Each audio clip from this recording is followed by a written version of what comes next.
Here's a normal 12-lead ECG.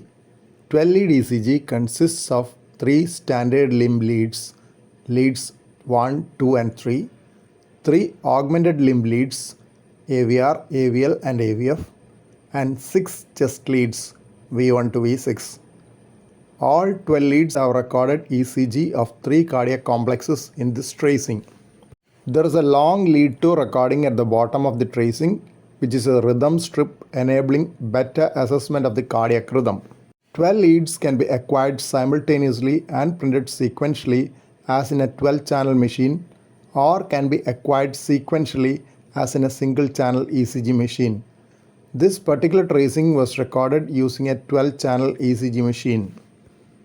In a normal ECG, P wave, QRS complex and T wave are usually all positive in leads 1, 2 and 3, as Aintavan designed the lead system in such a way that all the standard leads would record positive waves in a normal individual. Though QRS is positive normally in these leads, P wave and T wave polarity can show some variation in normal individuals as well. Lead AVR usually has all waves inverted as it is supposed to be oriented to the cavity of the heart. Chest leads show the normal progression of R waves from V1 to V6. R wave height progressively increases from V1 to V4 or V5, which usually has the tallest R wave. V6 usually has a smaller R wave than in V5. ST segment is usually isoelectric throughout, though an upsloping ST in leads V1 and V2 is not uncommon. T wave in V6 is usually taller than in V1. Minimal upsloping ST depression seen in the inferior and lateral leads could represent TA wave or atrial repolarization wave. Normal values for any measurement may vary with age, body size, gender, and the population being assessed. Still, some normal ranges are useful for routine use while interpreting an ECG. To start with is the simple measurement of heart rate from the ECG. Normal range of heart rate is taken as 60 to 100 per minute in an adult in the resting state. A newborn infant can have a resting heart rate around 140 per minute. Resting heart rate comes down gradually as age advances to reach the adult range. Heart rate goes up when you exercise, so that maximum predicted heart rate during exercise is 220 minus age of the person. The heart rate is measured in ECG from the interval between 2 consecutive R waves.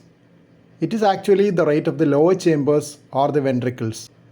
If the rate of the P waves is different from that of the R waves, it has to be measured separately from the PP interval.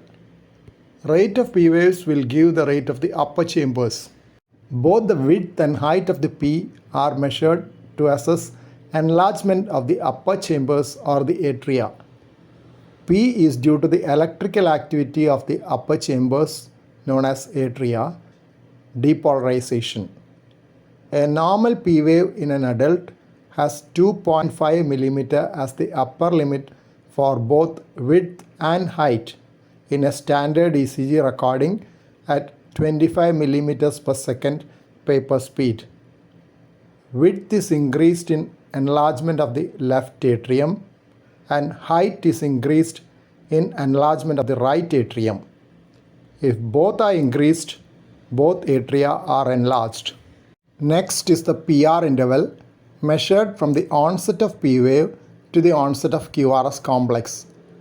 QRS complex is due to electrical activity of the ventricles, depolarization.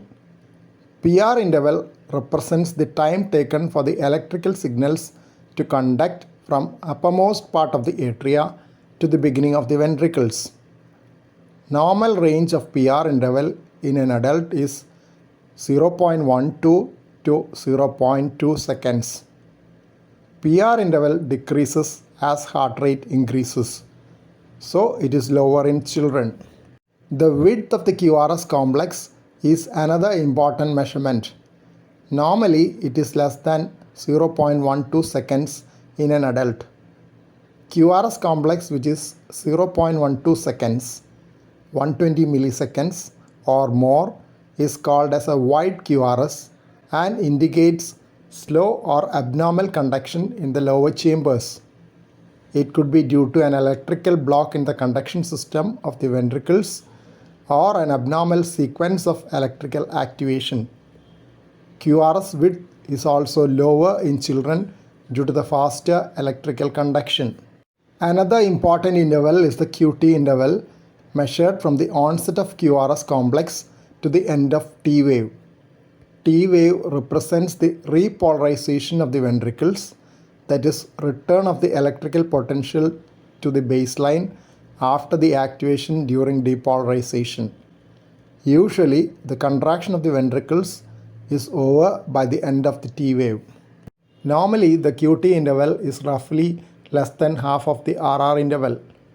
Normal ranges are different for males and females. It can be taken as less than 0.4 seconds for males and less than 0.44 seconds for females.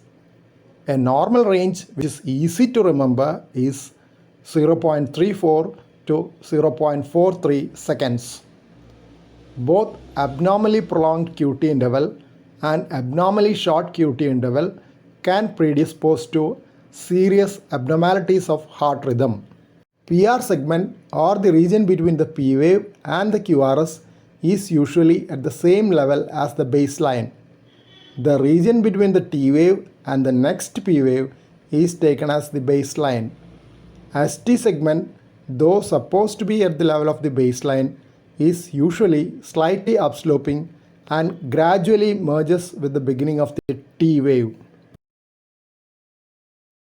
Thank you for watching this video. Please subscribe, like, share and post your valuable comment below this video.